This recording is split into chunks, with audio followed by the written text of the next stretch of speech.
खानदेशासह महाराष्ट्रभरात प्रसिद्ध असलेल्या पाटणादेवी येथील माता चंडिकाच्या दर्शनासाठी शारदीय नवरात्र उत्सवानिमित्त भाविकांची प्रचंड गर्दी होत असून नवरात्रीत रात्रीही पाटणादेवी मातेस दर्शन प्रशासनामार्फत चालू ठेवण्यात आले आहे।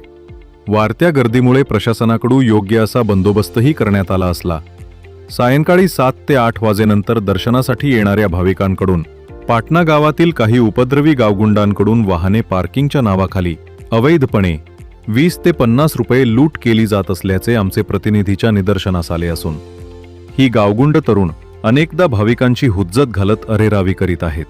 याविषयी त्यांची विचारपूस केली असता त्यांच्याकडून उडवाउडवीची निरर्थक उत्तरे देण्याचा केविलवाणा प्रयत्न करण्यात आला। ग्रामपंचायत टेंडर आहे, मागील वर्षीचे उर्वरित पावती पुस्तके आहेत, अशा बतावण्या करण्यात आल्या। आमच्या प्रतिनिधीने सदर प्रकार कॅमेऱ्यात कैद करण्याचा प्रयत्न केला असता त्यांच्यासोबत या गावगुंडाकडून धक्काबुक्की करण्यात आली। महाराष्ट्रभरातून येणाऱ्या भाविकांकडून ही अवैध लूट केली जात असून प्रशासनाने वेळीच दखल घेऊन या संदर्भात योग्य ती कारवाई व या गावगुडांचा बंदोबस्त न केल्यास भाविकांसोबत एखादी अप्रिय घटना ही घडू शकते। शिवाय या अवैध वसुलीच्या बदल्यात भाविकांना कुठलीही पार्किंगची सुविधा पुरवण्यात येत नाही।